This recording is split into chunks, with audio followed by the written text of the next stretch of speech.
শুভ সকাল বন্ধুরা, কেমন আছো তোমরা সবাই? আশা করি নিশ্চয়ই সবাই খুব ভালো আছো, আর আমরাও কিন্তু বেশ ভালো আছি।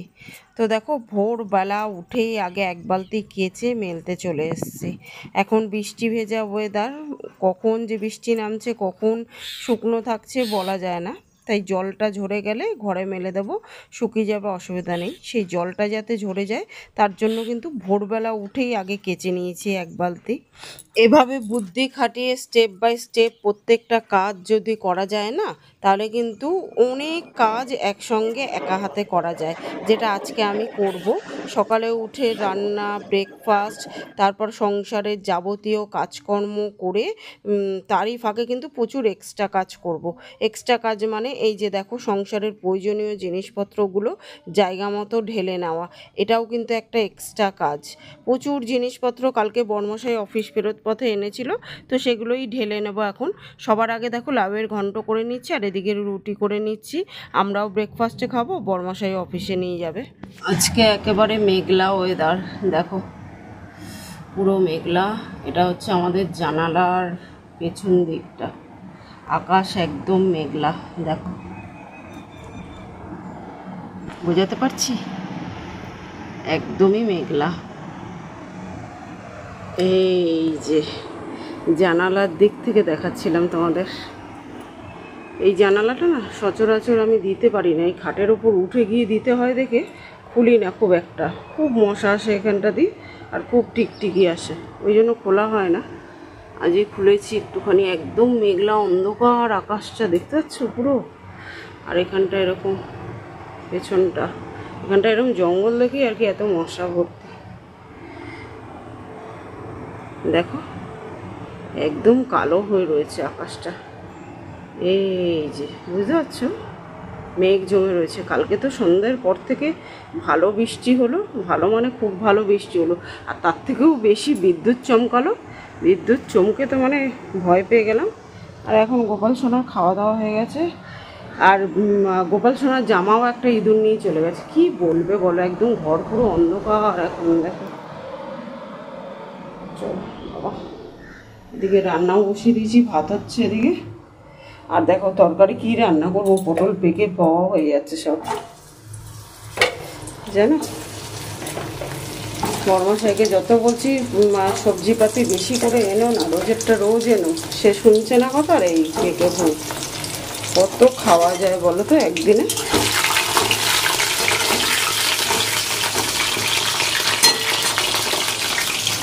ওই জন্য পটল কেটেও নিয়েছি লম্বা লম্বা করে, আর ছোটো ছোটো করেও কেটেছি।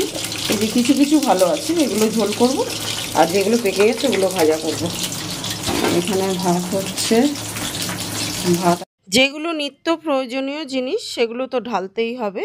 আদারওয়াইজ এক্সট্রা জিনিসগুলো কি করি, একটা বালতি করে রেখে দিই, যেহেতু এটা ভাড়ার বাড়ি, তাই যাতে বেশি জায়গা না লাগে রাখতে, তাই এক্সট্রা জিনিসগুলো ওই বালতি করেই রাখি, যখন যেটা লাগে ঢেলে নিই। এবার এই বিস্কুট, তারপর ছাতু, যেগুলো রোজ খেতে লাগে, চা ঠা চিনি, এগুলো তো ঢেলে নিতেই হবে। এগুলো তো রোজ বালতি থেকে বার করে ঢালা মানে ব্যবহার করা যায় না, তাই ওগুলো যেগুলো নিত্য প্রয়োজনীয় জিনিস সেগুলো ঢেলে নিলাম। বাকি যেগুলো এক্সট্রা রয়ে গেল বা এক্সেস জিনিস যেগুলো, সেগুলো ওই বালতির মধ্যে আর কি প্যাকেট ধরে ধরে রেখে দেবো। আরও কিছু ঢালার ছিল, সেগুলো এখন থাক, পরে ঢালবো। আজকে দেখো এখন তো রান্না হয়ে গেছে, বরমাসে খাওয়া দাওয়া করে টিফিন নিয়ে অফিসে বেরিয়ে গেছে, আমাদের ব্রেকফাস্ট হয়ে গেছে, সমস্ত কাজ হয়ে গেছে। এখন সবার আগে আজকে এক্সট্রা কাজ করব, সেটা হচ্ছে ফ্রিজটাকে ক্লিন করব। তো দেখো সমস্ত কিছু আগে খুলে নিচ্ছি, যেগুলো মাজবো সেগুলোকে মেজে ঠেজে উপর করে দেবো। কাচের জিনিস তো, প্রত্যেকটা জিনিস আমার ফ্রিজের কাচের, তো ওই জন্য এগুলো, আর কাচের জিনিস না আমার হাতে খুব ভেঙে যায়, তো ওই জন্য এগুলো যাতে না ভেঙে যায়, তাই মাজার সময় আর তোমাদের শেয়ার করিনি। তাছাড়াও ভিডিওটা অনেকটা বড় হয়ে যাবে আর কিছু শেয়ার করতে গেলে, ওই জন্য মাজাটা আমি অফ ক্যামেরায় মেজে নিয়েছি, আর তোমাদের মেজে ঠেজে পরে দেখাবো। আর এখন সমস্ত কিছু খুলে নিয়ে ভিম লিকুইড দিয়ে ভালো করে একটা স্কচ ব্রাইট দিয়ে মেজে ঘষে তারপরে একটা ন্যাকড়া দিয়ে আর কি জল পাল্টে পরিষ্কার জল 2-3 বার করে মুছে নেব। এতে এইভাবে পরিষ্কার করে আমার ফ্রিজ কিন্তু 15 বছরের ফ্রিজ, একদম পুরো ঝকঝকে তকতকে রয়েছে, একটুও কোথাও গন্ধ নেই, আর একটুও মানে খুব যে নোংরা সেটা কিন্তু হয় না। এমনি শাকসবজি রাখা হচ্ছে, একটু তো নোংরা হবেই, সেটাই। এছাড়া কিন্তু খুব যে নোংরা সেটা হয় না, কারণ প্রত্যেক সপ্তাহে একদিন করে আমি এরকমভাবে ফ্রিজ কিন্তু ডিপ ক্লিনিং করি। এখন ভাড়ার বাড়িতে এসে ফ্রিজটা চলছে না, তাই প্রত্যেক সপ্তাহে হয়তো করা হচ্ছে না, কিন্তু আমার বাড়িতে যখন আমি ছিলাম তখন কিন্তু প্রত্যেক সপ্তাহেই করতাম। তো দেখো এখন ভিম লিকুইড দিয়ে আগে ভালো করে রুমালটা ভিজিয়ে এনে মুছে নিচ্ছি, তারপরে জল পাল্টি 2-3 বার করে মুছে নেবো, তাহলে একদম পরিষ্কার হয়ে যাবে। শুধু সংসারে কিন্তু মা লক্ষ্মীকে ধরে রাখতে হলে মন দিয়ে পুজো করলেই চলবে না বন্ধুরা। প্রত্যেকটা জিনিস এবং ঘরের আনাচে কানাচে কিন্তু একদম পরিষ্কার রাখতে হবে, তবেই কিন্তু সংসারে মা লক্ষ্মী সদা বিরাজ করবে। না হলে ওই শুধু মন দিয়ে পুজো করলাম আর ঘরদোর যদি আগোছালো থাকে বা অপরিষ্কার থাকে, তাহলে কিন্তু সেই সংসারে মা লক্ষ্মী বসবাস করে না।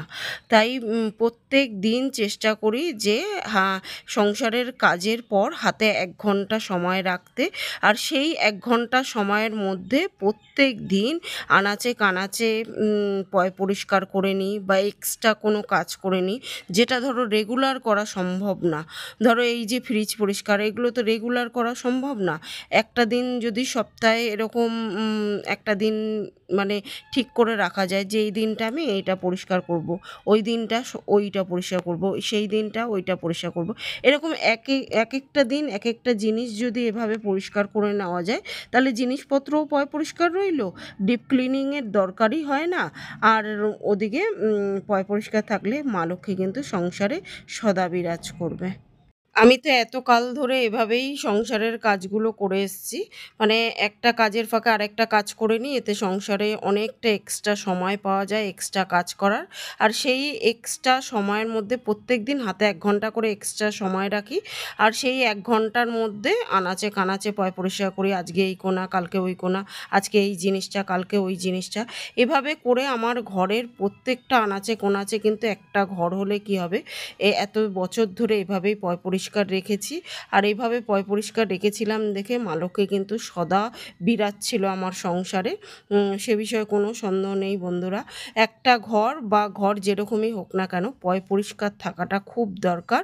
আর দেখো একটু বেসিনটাও পরিষ্কার করে নিলাম। তো বন্ধুরা দেখো ফ্রিজ একদম চকাচক করে দিয়েছি, ভিম লিকুইড দিয়ে পুরো মেজে জল পাল্টে 2-3 বার করে মুছে পরিষ্কার করে নিয়েছি। দেখো একদম পুরো আনাচে কানাচে পরিষ্কার হয়ে গেছে।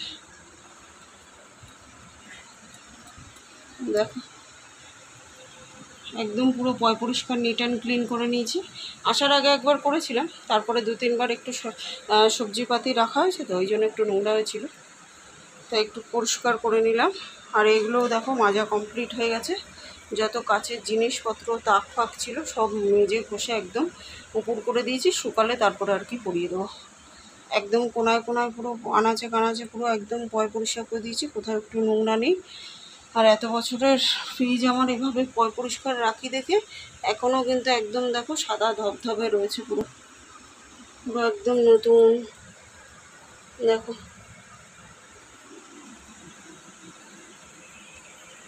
দেখো বেসিনটাও পরিষ্কার করে দিয়েছি, একদম ঝকঝকে তকতকে করে দিয়েছি। এগুলো মানে জলে প্রচুর পরিমাণে আয়রন আছে তো, আয়রনের দাগ পড়ে যায় 2-1 দিন পরে, ওই জন্য মেজে ঘষে একদম পরিষ্কার করে দিয়েছি। ওগুলো সাবান দিয়ে মেজেছি দেখে একটু সাবানের দাগ হয়েছে, আর কিছু না। প্রচুর পরিমাণে আয়রন আছে তো, আয়রনের দাগ হয়ে যায় না মাজলে। শুধু পুজো করলেই হবে না, মন থেকে ডাকলে শুধু কিন্তু জল বাতাসাতেই মা সন্তুষ্ট হয়। সে তুমি যাকেই ডাকো আর যেভাবেই ডাকো, ঘরের আনাচে কানাচে পয় পরিষ্কার রাখাটা কিন্তু খুব দরকার। ওই মন থেকে ডাকলাম, পুজো করলাম, এদিকে ঘরদোর মানে পয় পরিষ্কার করলাম না, আগোছালো রইলো, তাহলে কিন্তু মা কোনোদিনও সংসারে বিরাজ করবে না। পুজোর সঙ্গে সঙ্গে যদি ঘরের আনাচে কানাচে পয় পরিষ্কার রাখা যায়, তবেই কিন্তু মা সদা বিরাজ করবে। সংসারে লোক থাকুক বা না থাকুক, কেউ কিন্তু কারোর কাজ করে দেয় না, তাই নিজেকেই খুঁজে নিতে হবে কিভাবে কাজ করলে তাড়াতাড়ি কাজগুলো হবে, অথচ গুছিয়ে করা যাবে, ঘরদোরের এক্সট্রা কাজও করা যাবে, আনাচে কানাচে পয় পরিষ্কার রাখা যাবে। তো দেখো ওইখানটা কিছু জিনিসপত্র রাখি, সেটাই টেবিলটা একটু মুছে সাজিয়ে গুছিয়ে নিলাম। আরও কিছু ঢালার বাকি ছিল সংসারের প্রয়োজনীয় জিনিস, সেগুলোও ঢেলে নিলাম। এটাও একটা খুব ইম্পর্টেন্ট জিনিস, জানো তো, প্রত্যেকটা জিনিস একেবারে শেষ হয়ে যাওয়ার আগে সবসময় ফুলফিল করে নিতে হয়। আর দেখো এইখানটায় যে রান্নার জিনিসপত্র রাখি, মশলাপাতি, সেটাও কিন্তু সেই জায়গাটা একটুখানি এখন পরিষ্কার করে নেব। এই জায়গাটার সমস্ত কিছু নামিয়ে নিয়েছি, আর নামানোর সময় একেবারে মুছে নিয়েছি কৌটাগুলো একটা পরিষ্কার ন্যাকড়া দিয়ে। কোনো কিছু আমার কোনো কৌটাতে, আগের ঘরেও দেখিয়েছিলাম তোমাদের, একটা ঘরে রান্না করলে কী হবে, তেল কাস্টে জিনিসটা আমার মানে ঘরে হয়ই না, সত্যি কথা বলতে হয়ই না। আর মানে ওই জন্য আলগা করে একটা ধুলো পড়ে, সেটা কিন্তু একটা পরিষ্কার ন্যাকড়া দিয়ে মুছে নিলেই হয়। অনেকে দেখি তেল কাস্টে কালি মানে নোংরা পড়ে যায় কৌটার ওপর, আমার ঘরে কিন্তু কোনো দিন এত বছরে হয়নি, এখনও হয় না। তাই ওই নামানোর সময় একবারে আলগা একটা ন্যাকড়া দিয়ে মুছে নিয়েছি। আর এখন দেখো ভালো করে ঝাড় দিয়ে একটুখানি মুছে নেবো ফিনাইল দিয়ে, তারপরে একটা পেপার পেতে জায়গা মতো আবার রেখে দেবো কৌটাগুলো। সর্ষের তেল খেলে যেমন শরীরটা ভালো থাকে, সর্ষের তেল দিয়ে রান্না করলে তেল কাস্টে ব্যাপারটাও কম হয়। আমি সেটাই করি আর কি, মানে খুব কম সাদা তেল, ধরো পরোটা মরোটা করলাম বা কোনো কিছু ভাজলাম তখনই ইউজ করি, নাহলে কিন্তু করি না। তোমরাও করে দেখতে পারো, এতে শরীর কিন্তু অনেকটাই ভালো থাকবে।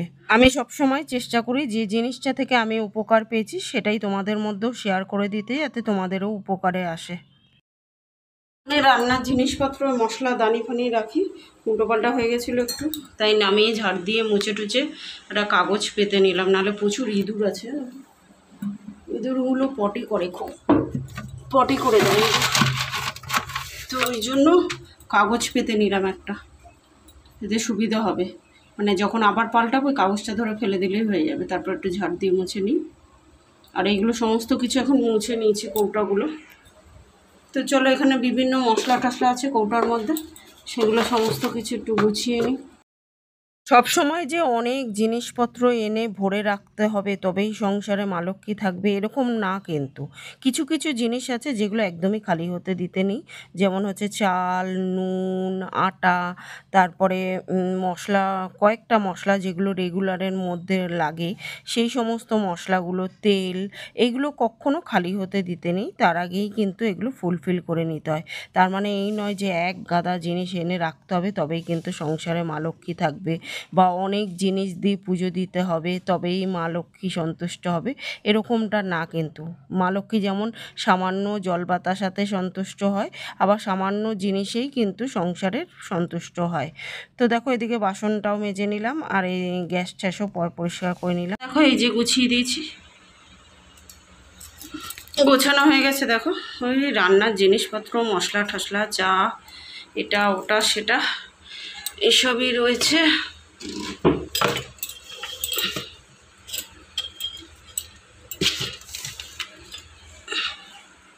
এখানে আরও কিছু রাখা যাবে, এখনো পরে রেখে দেবো খন। চলো, আর নিচে আটা আর চাল, ওই যে পেছনে চালের বালতি আর এটা আটার বালতি। চলো, গোছানো কমপ্লিট, গ্যাস ট্যাস পরিষ্কার হয়ে গেছে, সমস্ত কাজ কমপ্লিট, বাসন টাসন মাজাও হয়ে গেছে। আর এখন স্নান করে, এই যে এক গামলা বাসন মেজে নিয়েছি, স্নান টান করে পুজো দিয়ে তারপরে এগুলো করবো, তুলবো। আর এখন না একটু মানে অন্ধকার হয়ে আসছে, অন্ধকার হয়ে গেছে একটুখানি, জামা কাপড় মেলা আছে ওগুলো নিয়ে আসি। তো দেখো এখন স্নান টান হয়ে গেছে, পুজো টুজোও হয়ে গেছে আমার, আর ওই যে ফ্রিজের সমস্ত জিনিসপত্রগুলো মেজেছিলাম ওগুলো শুকিয়ে গেছে, আর এখন জায়গা মতো সব কিছু গুছিয়ে দিচ্ছি। আমরা কিন্তু প্রত্যেকটা মেয়েই প্রথমেই কিন্তু কেউ বাপের বাড়ি থেকে কাজ শিখে আসি না, প্রত্যেকেই কিন্তু শ্বশুরবাড়িতেই 99% মেয়ে শ্বশুরবাড়িতে এসেই কাজ শেখে। আর সবাইকেই ওই ছোট্ট বাচ্চা নিয়ে একটা সময় কাজ করতে হয়, সেই সময়টা সবাইকেই পার করতে হয়। যার কপাল ভালো তার ধরার লোক থাকে, যার কপাল আমার মতো তাকে একা হাতেই কিন্তু সমস্ত কাজ করতে হয়। বাচ্চা সামলে, সংসার সামলে, আমাকে বাইরের কাজও তখন করতে হতো যখন মেয়ে ছোট ছিল। মানে ঘরের কাজ, বাইরের কাজ, বাজার করা, হ্যান ত্যান সমস্ত কিছু, কারণ তখন বরমশাই অনেক সকালে বেরিয়ে গিয়ে অনেকটা রাতে আসতো। তো সেই সময়টা আমি ঠিক করে নিয়েছিলাম যে কোন কাজটা কিভাবে করলে আমার সংসারের কাজ তাড়াতাড়ি অথচ গুছিয়ে হবে। তো ঠিক আমি সেভাবেই করতাম কিন্তু। আর এভাবেই করতে করতে মানে কিভাবে কোন কাজটা করলে ভালো মতো করা যাবে, অথচ গুছিয়ে করা যাবে, তাড়াতাড়ি হবে, এই আইডিয়াগুলো এখন মোটামুটি হয়ে গেছে। তো এইভাবেই কিন্তু প্রত্যেকেরই কাজ করতে করতে কাজের একটা আইডিয়া হয়ে যায়। আর তারপরে সমস্ত কাজ কিন্তু একা হাতে গুছিয়ে করাই যায়। তার ফাঁকে কিন্তু এভাবে এক্সট্রা কাজও করা যায়। প্রত্যেক দিন হাতে 1 ঘন্টা করে সময় রাখি, সেই 1 ঘন্টায় এক্সট্রা কাজ করি। তো দেখো ফ্রিজটা একদম ঝকঝকে তকতকে করে দিয়েছি। তো বন্ধুরা, দেখা হবে নেক্সট ব্লগে। ততক্ষণের জন্য সবাই ভালো থেকো। আমার ভিডিওগুলো ভালো লাগলে লাইক, শেয়ার, কমেন্ট করে দিও প্লিজ। গুড আফটারনুন বন্ধুরা, এখন বিকেল হয়ে গেছে, 4টে বাজে। 4টে বাজে মানেই তো বিকেল হয়ে গেছে, তাই না? সংসারের কাজ করতে করতে, এটা ওটা সেটা করতে করতে করতে করতে বিকেল হয়ে গেল, দুপুর গড়িয়ে। একটু শোয়ার সময় পেলাম না আজকে। আজকে আসলে প্রচুর এক্সট্রা কাজ করেছি। যত আনাচে কানাচে যা যা গোছানোর আছে সমস্ত কিছু গুছিয়েছি। আর দুপুরবেলা মানে খুব জোর একচোট বৃষ্টি হয়ে গেল, বলে কী হবে, গরমের কোনো হেরফের আছে? দেখো স্নান করার পরও দৌড় দৌড় দর দর করে ঘেমে যাচ্ছি, মানে এত গরম লাগছে। আর এখন ফ্রিজের ওগুলো শুকিয়ে গেছিলো, ঢুকিয়ে দিলাম। নাহলে কী বলো তো, এত পরিমাণে ইঁদুর আর মানে টিকটিকি আছে, আরশোলাও আছে, সব রয়েছে। এত পরিমাণে রয়েছে না, ওই পটি মটি করে দেবে।